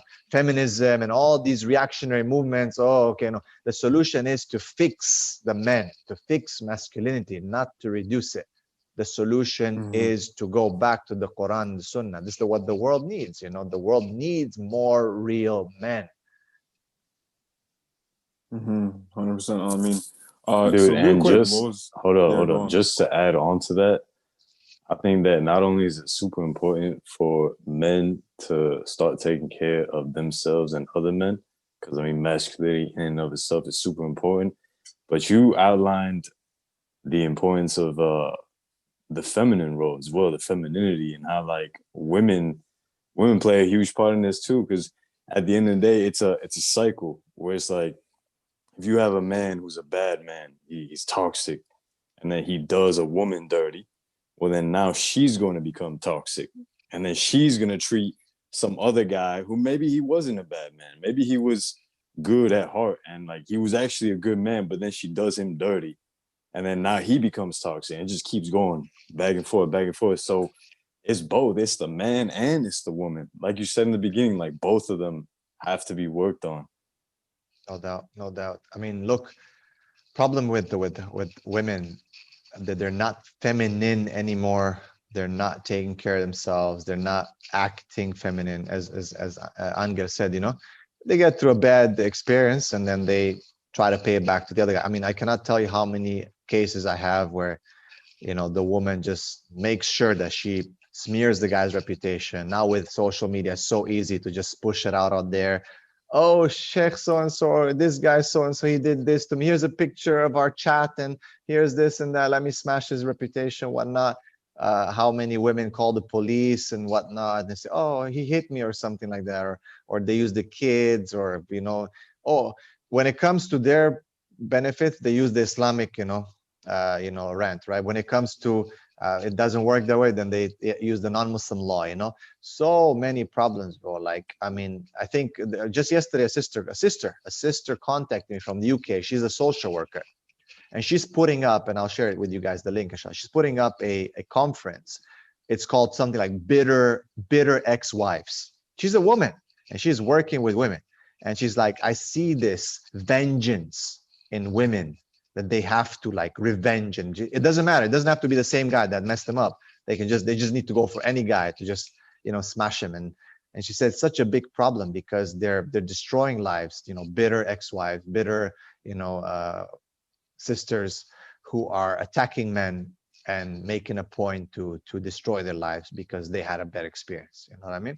No, you gotta understand that's a thing. Whatever happened to you, we feel bad, but that's not how you fix it. That's not how you fix it, you know. And it's yeah, as Angel said, you know, it's smashing the femininity. Women are becoming more masculine. They're not attractive anymore, for God's sake. You know what I mean? It's like so hard to find a good woman that's attractive these days, you know, the way they walk, the way they talk. They're trying, you know, to be all cool, all tough, and this and that.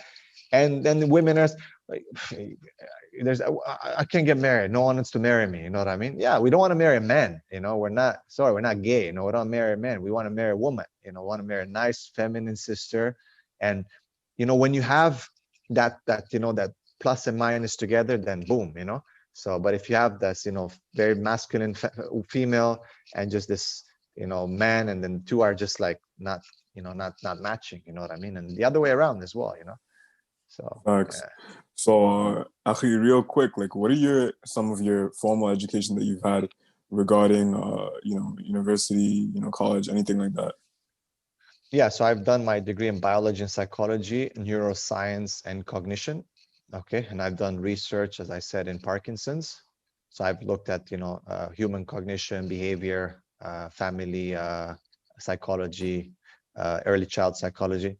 Then I've done education, okay, a degree in education and curriculum. Then I've done the bachelor's in Islamic studies, Sharia. Then I've done additional qualification in counseling, in existential counseling, positive psychology counseling. Finishing now a degree in positive Islamic psychology counseling here in Malaysia. Doing a master's also in education from University of Malaya. Inshallah, hopefully finishing up this year in Islamic curriculum and counseling in Islamic schools. So alhamdulillah, I've always tried to continue, I try not to stop, try to keep, doing something every, few years. Alhamdulillah. So Allah has helped me to do that. Alhamdulillah, man. So it goes without Mashallah. saying at all that you are well qualified to talk about mental health. So how does mental health tie into masculinity? Right. I think it's the concept of, if we are not what we're supposed to be, that we're empty, something's missing. And when something is missing, you sometimes you cannot explain what, especially if you don't know. So a lot of men don't know that they're not real men. They just feel so empty. They just feel like they cannot fulfill their purpose. They hook up with a girl, a wife or sister who's gonna be, wearing the pants. And a lot of guys come to me and they say, I'm depressed. I'm not feeling well. I don't know why. Like, they don't know why. So obviously I'll ask a few questions as to, their past, their background, their upbringing, their family dynamics, intimacy right away. That will be one of my first questions that I ask men is, how's your intimacy with your wife? And right away will be like, non-existent. I sleep on the couch, man. Boy, take the couch, sisters say like that, eh? So, and I'm just like, okay, here we go. So there's a void. Mental health is basically a void within the fitra, okay? That sometimes you cannot explain. I don't know why I feel the way. Every single person out of the thousands, I've had thousands of cases, come to me and they say, I don't know why I feel like this. So there's this void because why? Well, they're not fulfilling their fitra. They're not being masculine. They're not, guys are in the house now, their wives is, subhanAllah, women are demanding 50-50. You come and sit and do 50% of the dishes. I left for you those 2 rooms to vacuum. I don't care you came back from work and you work your back off. But Sheikh so-and-so said in a lecture that you're supposed to do half the work. You know what I mean? So the sisters are being empowered today by Imam, Fulan, and they are, pushing the guy. So the guy is not in his normal environment. He's not in his niche, So he's in the house. We're lions. We're wolves. We're from outside. And then you make us chihuahuas. You put us in the house and we become chihuahuas. And then of course we're not gonna feel well. You're not gonna feel good at all. You're going to be constricted. So men have this void in their mind because they don't feel, we're not out there. We're not in touch with nature. Women is different. Their fitra, they like to stay in the house. They're okay. Now, of course, with the propaganda, they're also coming up with like, I want to do this. I want to climb Mount Everest, all this stuff, whatever. But this is not in their fitra. This is not. That's why women don't suffer from so much mental health. They complain a lot, by the way. Women are also more forthcoming about the problem. So they go for counseling, they talk to their friends, they backbite, they have their little girl talks and whatnot, sleepovers, whatever, slumber parties, talking about everything. And then they come back home and say, no, we don't do that, we don't do that. It's like makeup, it's like something behind and something else in the front, So, but for guys, we don't come about. We look sometimes a sign of weakness. So a lot of men hold it inside.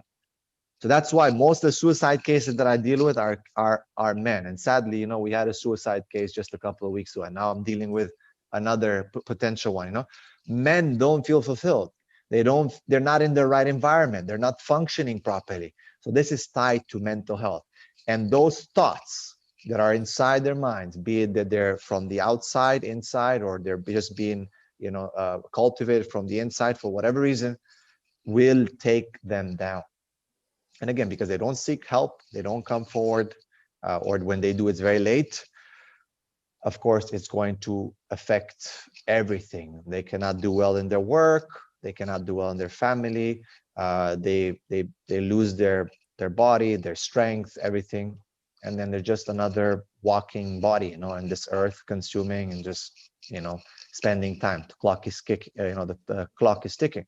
So mental health is a huge problem. I think a lot of the Muslim communities also dismiss it as like, no, brother, just make dua, It's okay, read more Quran, stuff like that, which is okay, it's true, but how? How do you connect the Quran and the dua to solving mental health, Like a lot of imams are not trained, or if they do get trained, they will train in the secular, non-Muslim, non-Islamic, way of dealing with, right?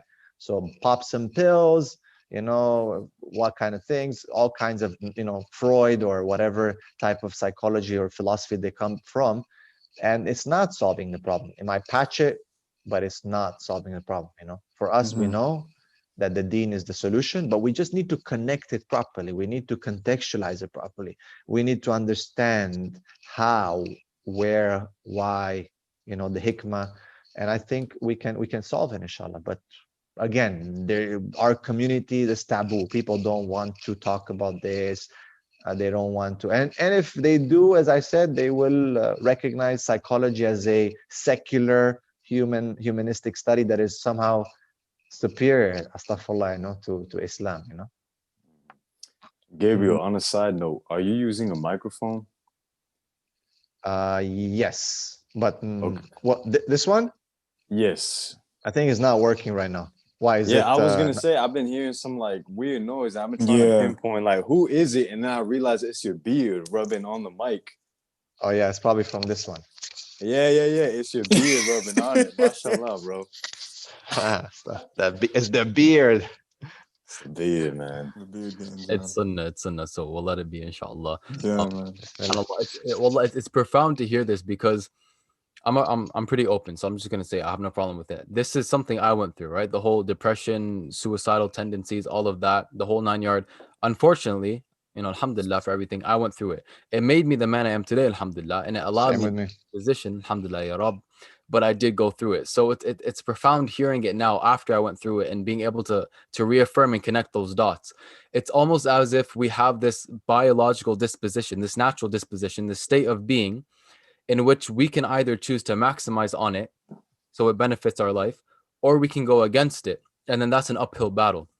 And the issue with that is not only is it an internal thing, but that internal mentality, that internal state of being, obviously will have external repercussions outside. It'll affect your outside life. For example, if you're a person who is a male, biologically, naturally, you're a male, not man, but you're a male, but you want to act feminine. Let's say you get in a relationship with somebody, a female. If you start acting feminine, she doesn't want to be with a girl.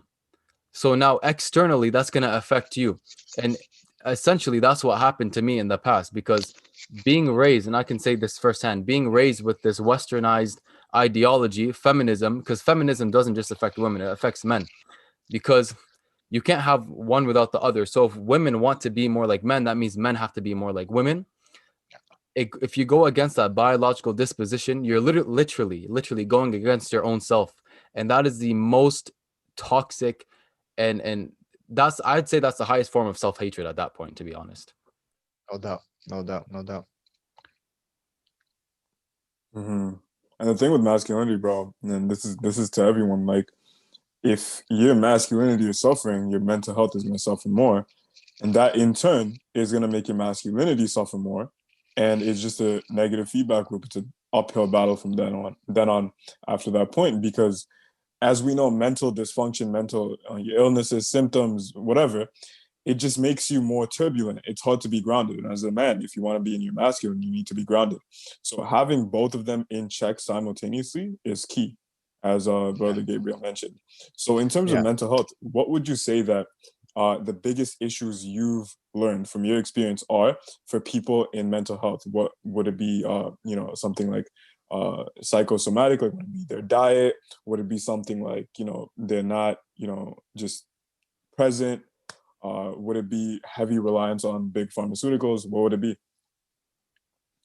I think it's a plethora of things, starting from our environment, the pollution, the food that we eat, the dynamics of our society, like just the 9 to 5 driving every day, getting stuck in traffic, man.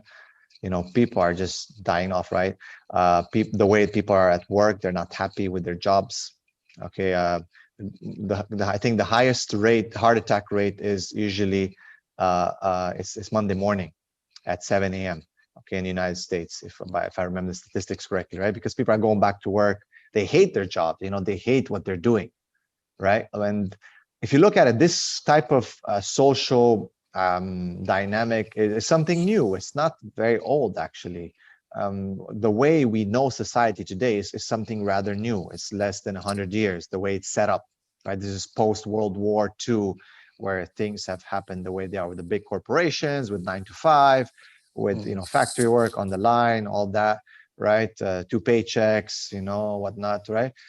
So environment, food, health, social dynamics, relationships, and of course the lack of purpose in life. People doing things they don't like just because we have to do it. Right?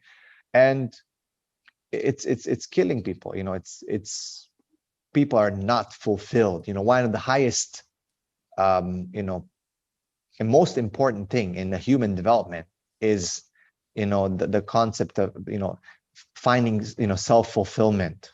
You know what I mean? Being part of something, a self-actualization, right? In the hierarchy of needs, right? Is where you know that you have a purpose and there are means for you to achieve that purpose. You feel like you matter and like you are actually on a path to achieve that. And it's not about necessarily attainment. Like attainment comes difficult, but progress. You feel you can gauge your progress in life. You can see it. You reward yourself. You know what I mean? Okay, I am doing what I like. That is why those very successful people in this world, you find the CEOs and the people who have really made it, that they have a passion for what they do. That's number one. Most of the people, if you ask them, all these great CEOs, all these big guys, they have a passion, right? Also, they have the 5 a.m. club, right? They all wake up early, right? I keep telling people, wake up early. The Prophet made dua, burika li ummati fi bukuriha. The Prophet made dua that there's a blessing, there's a barakah in that time, right? So, there's just so many things that affect mental health. People rely on drugs. As soon as someone gets a little cough or headache, Panadol, right away. It's available at 7-Eleven. It's available at every store, right now. So easy. People are looking for quick fixes. There's just so much, and we're not getting better. The world is not getting better. We need to get back to our fitrah. We need to get back to our natural disposition. Allah has created this system, the human being, in a certain way. And if that system is shortcut, it's not operating properly. It can power on, it might have certain functionalities, but you're not getting the best out of it. You're not getting, it's like a car that hasn't, changed its oil. You didn't change the oil, you didn't tune it up. You're not going to get the best performance out of it, right? And it suffers. You can feel every bump, every turn, every this, every that, because it's not tuned up. We're kind of the same. Allah is created in a certain way, and we're supposed to tune up our fitrah, through the deen, through our revelation, through our masculinity, through femininity, not feminism, okay, for women. And then you're within your proper operating range and you work well. Okay, you don't work perfect necessarily, not perfect. No one is perfect, but you work well. But when you don't do that, so all these factors, what you see on TV, what you see on the internet, what you eat, the air that you breathe, how much you stay in the house, the fear that's put on you, the news that you read, all kinds, social media, the arguments in the family, the complications, all these things will all make an impact, right? People don't understand. The slightest exposure to the slightest stimuli will condition you, whether you like it or not, whether you're aware of it or not. They do condition you. And even if it's a very slight exposure, and then if you get exposed to a similar stimuli and again and again and again, then it becomes even more, it has a greater effect on you. So this then in turn leads to mental health issues, where people have a short in their system, they don't work properly. And for those who have suffered depression, like depression is almost, it's quite difficult to define unless someone has actually experienced it, you know. So depression is, you know, you can't turn off your brain. It just talks to you. It, what if this, what if that? Your mind is not functioning properly. There's thoughts that are coming into you from you don't even know where. Of course, shaitan is right next to you, always whispering to you. You just you have this feeling where you don't want to live anymore. You don't want to move on anymore. Things that matter don't matter anymore. Things that made you happy don't make you happy anymore. Some cannot sleep. Some sleep too much, right? And you just cannot explain to yourself what's going on, and you cannot remove yourself from this from this vicious circle of thoughts and feelings, and you know, it's just impossible. So the West obviously will try to offset this by medicine, you know, and then it doesn't work, and medicine has side effects, and people who take medicine, they become like vegetables sometimes. I mean, it's just, there's just so much happening when it comes to this, cannot be easily just explained. It takes so much work to deal with it, and so much connection between a counselor or a person, and you know, and I think that's the best way to solve mental health issues, is when you connect to someone and you don't feel you're the only one, because that's another thing about depression. You feel that you're alone. You feel that everyone else is having the time of their life and you are suffering, right? Mhm. You are the only one that's going through this. Same with pornography addiction, same with drugs, same, you know, people, you know, the shaitan wants you to lose hope. So when you connect to others who are having problems and who are, you know, or have had these problems, it just brings in a bit more, you know, feeling. You're like, okay, I'm not alone, you know, in this world. There's others who have gone through it, and it helps. But it's just such a complicated matrix of things that we really need to pay attention to. The communities really need to focus on.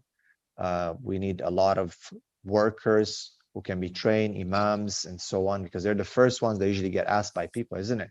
Right? The Muslims try to go to the imam or to the friends and whatnot. So we need a lot of attention to this, guys, a lot. 100%, man. This will be one of the most important episodes so far for our male audience. All right. Females, definitely, they're going to get some value from their sisters, but this was definitely directed to men nonetheless. You guys have anything else you want to say? Yeah, I wanted to say for like the past half an hour that this is going to be another one of those episodes where like you think, okay, this is a good clip. This is a good clip. And then you just realize the entire thing is one amazing clip and you take it all, or, you know, you can get benefit here and there, but you got to take it all because there's not, they're literally not a dull, there's not a dull moment, mashallah. And I want to add that this brother, as well as the other brothers we had on the podcast up to this point, this brother, mashallah, me personally, I'm going to say definitely somebody to look up to for many reasons, mashallah. So Forgive us, may Allah inshallah. reward our brother here. May Allah forgive us, inshallah. Ameen. Ameen, ya Rabb. Ameen. Ameen. You know what I mean? So, Brother Gabriel, if people want to get more of you, where can they find you at?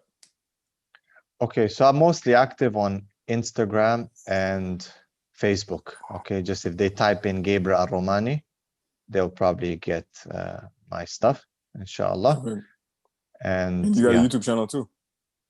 I do. Yeah, it's mostly just for backup stuff, but mostly active on Instagram and Actually, YouTube perfect. and Then I'm just gonna Facebook. find I'm gonna find your Facebook, Instagram, and your YouTube. Inshallah, I'm gonna link it down in the description box. And yeah, I know, man. Why don't you close it off for us today? Nah. Yeah, bro, you had that look on your face, like you've been wanting to close off an episode. So Well, I gotta give you the service. let me just add one little 2 cents here.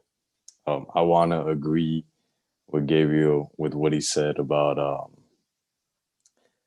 that we should be training men, or we should have men that are training, you know, more so in the sense of combat, because it's not for violence. It's not so we have guys out here fighting with every other guy, but it's more so like, can you defend yourself?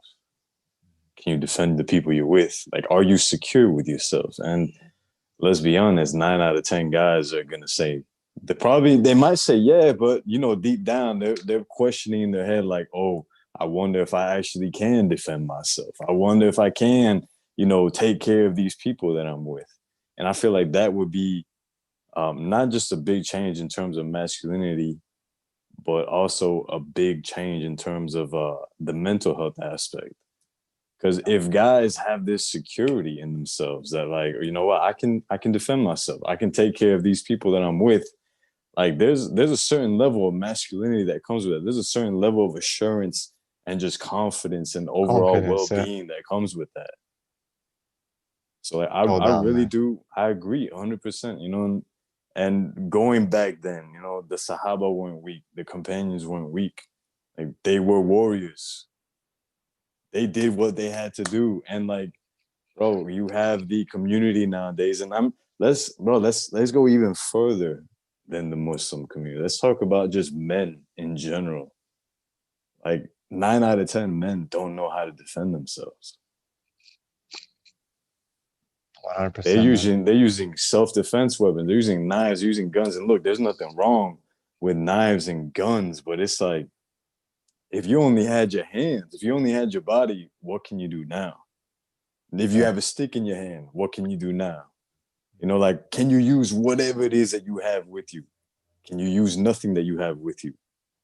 You feel me? I feel like I'm rambling here, but y'all No, understand what no, I'm no. trying to say. I hear you, man. I hear. Yeah. Look, guys, if you guys remember when putting aside the permissibility of that, when Khabib fought McGregor, right?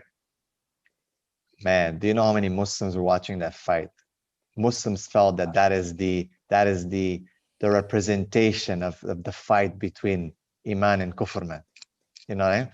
Like, we as imams and du'at, like, we got so many questions. So many of the scholars were saying, you know what, I'm not even going to talk about the halal and haram. This was a war, and we won this war. Like, so many ulama, bro. Like, people gave lectures after, you know, because so many youth woke up that next day, bro, with a sense of, you know, accomplishment and desire to want to be better, you know, as a Muslim.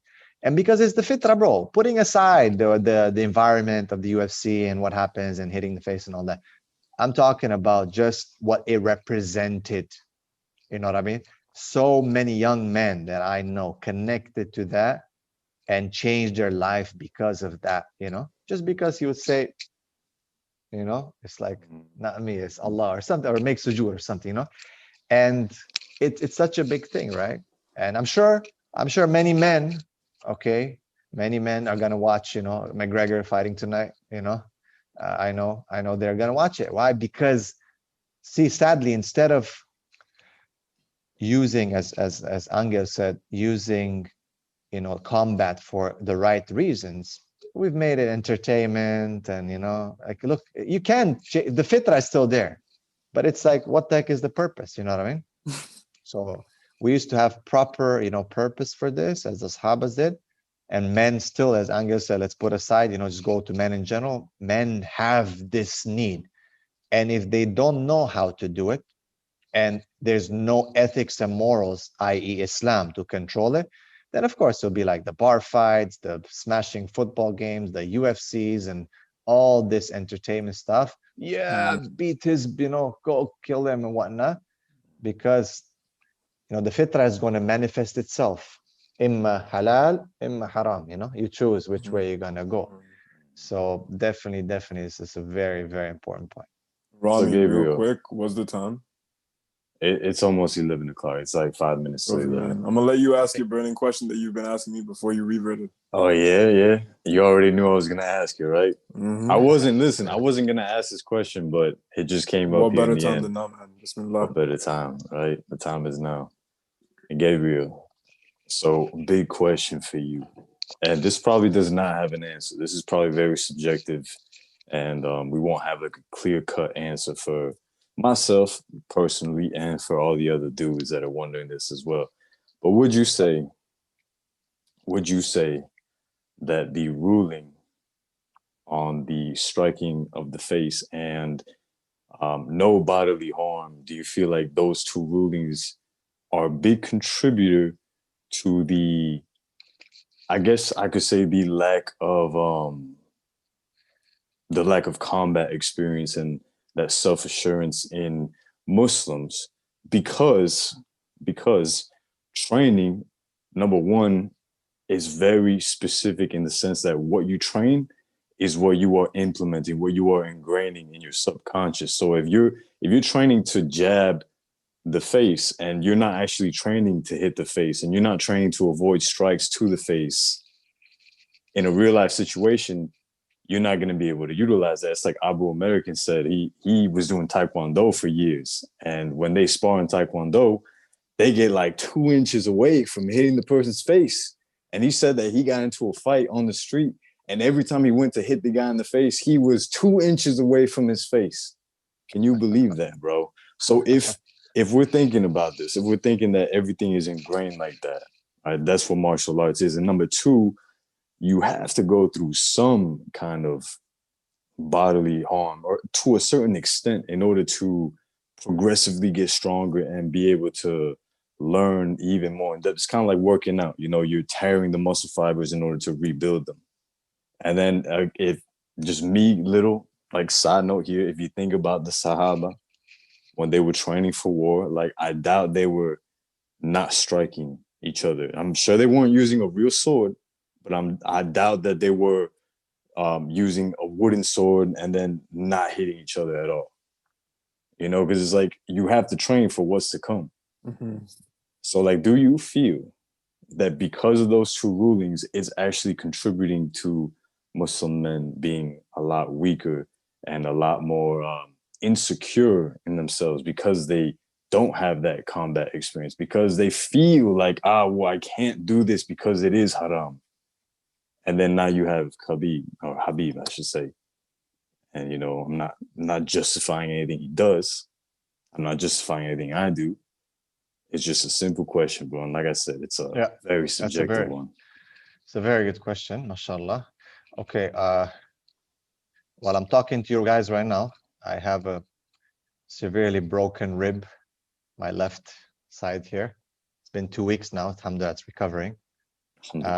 We spar hard, man, here at Izza MMA.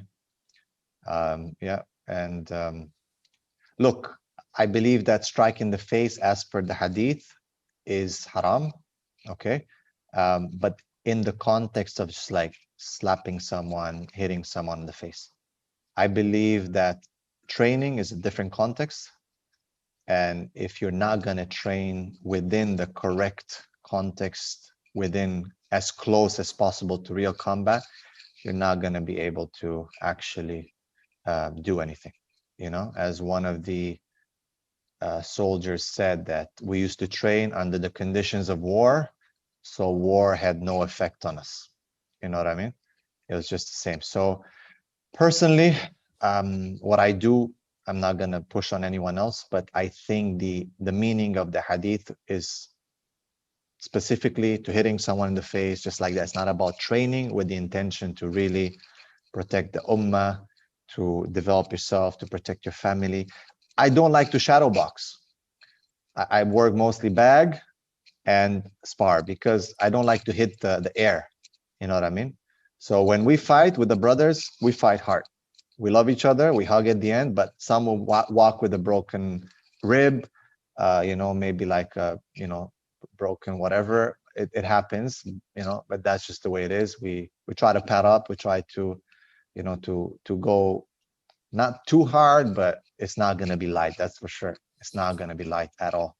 And I think you're totally right, Angel. I think a lot of people, because of that, they're not developing themselves, or they're just, you know, it's just different, man. You know, it's different that when you fight properly. And it's not just about the striking skill, it's about the intensity of the moment. There's a lot of guys who know how to punch the bag, but when they meet on the street, if something happens, it's the mental state. You're not prepared. You don't know how it feels to really get hit hard. And really, you know, as Mike Tyson says, right? Everyone's got a plan to get punched in the face, you know? Everyone's got some fancy move, you know, or some spin kick or something like that till someone actually gives you one, you know? Clocks you one, and they're like, oh, what the heck happened? You know, it's like different. Everything changes, right? So if your mindset is not trained for combat as close as possible to the reality, you're not gonna be able to react. I've been into many street fights. That's just the way I grew up, and I gotten beaten up many times. I've lost a lot of fights. Okay, I've gotten severely beat up, even though I was a very, very good martial artist from a very young age. But it was theory, and theory is nothing to do with what happens on the street in real life. Even sparring, it's not the same when your adrenaline is popping up, when you got another 3 guys around you and you don't know who's going to kick you, and you get tunnel vision. It's totally different. So the closest you train to reality, the better it is. Right? So again, I'm not saying to people, I'm not giving a fatwa. I'm just telling you, like, this is kind of what I do. I train hard, sometimes it hurts, and we hit the face, we hit the head, we hit everything, and we love each other after. And but man, when I walk out of that gym, bro, I feel like a man. I feel alive. I feel alive. Understood. Yeah. How many times are you training that hard? We spar hard once a week. Once a week hard. Yeah, I was gonna say, like, you should definitely periodize it and probably leave hard sparring to like once or twice a month. Yeah, once a week hard. Yeah, I mean, I feel like if you do hard spar like that to where you're hurting each other, like broken bones and stuff like that, then that's kind of like taken away from your training time. Yeah, I mean, look, the rib thing, it happened now. I think last time it was quite some time ago. So it's not like every day or every week that we're walking away with broken ribs. But yeah, I mean, if you don't defend yourself and you don't putting up your hands properly, then you're gonna feel it. No doubt. True. Mm-hmm. Yeah, and just to reiterate the points, I'll show you guys. I'll show you guys here. Let me take you for a little. Yeah, go for little tour really fast. This is our office, by the way. Okay, nice. This is where we do our dawah videos and everything.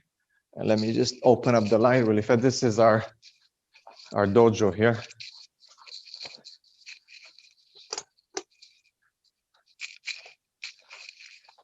Bag. We got, MashaAllah. Wow. So, enough space to spar and everything. It's quite big, alhamdulillah. We have 4 bags. And, like our sparring stuff here and whatnot. So, yeah. That's what's up, man. Yo, I know we'll go crazy in there. Yeah, man, I love martial arts. You guys are welcome, man. Come to when you come to Malaysia, inshallah, when everything opens up, we do some nice traveling, inshallah. Right, inshallah, we'll link up. Yeah, and just to reiterate, this whole video, none of this was to constitute any medical advice. There's no licensed physicians here. Quick disclaimer, and no fatwa, no rulings. This is just 4 brothers just having a discussion. Rami, you got anything to say? Yeah, I think I can add to that point, inshallah. So firstly, I want to say that the issue of Habib and him, that fighting and stuff, it's not just the possibility that striking the face might be haram. If you take the entirety of the UFC, fighting for money, ringside girls, even men's awra is showing. Men's awra is showing. And fighting not for self-defense, but just for entertainment. Agreed. All of these and more are issues. Agreed. Yeah. So when people say, Habib fighting and UFC and this and that is an issue, it's not just the punching of the face. And also, I want to add, Jazakallah khair, Habibi. Also, I want to add, in terms of rulings in Islam, I want to point out something very specific. The Prophet ﷺ, he sent a group of Sahaba to travel. And he said, don't pray Salat al-Asr until you get there, right? Don't even stop to pray Asr, right? And some of the Sahaba understood this as, I will not stop moving and I will not stop to pray until I get there. And some Sahaba understood it as, he means just get there fast, right? So some stopped and prayed Asr and then kept going, and some didn't stop. Some went and they prayed Asr when they got there, right? And ended up missing it. Yeah. So when they got back to the Prophet ﷺ, they asked about this. What did you mean? And he looked at one half, the half that, didn't pray that walk there. He said, you're right. He looked at the other half that prayed and then kept going. He said, you were right. So it's not always a clear cut, this, that, the other. And sometimes a hadith may sound, the Prophet ﷺ saying, under no circumstances can you ever do this.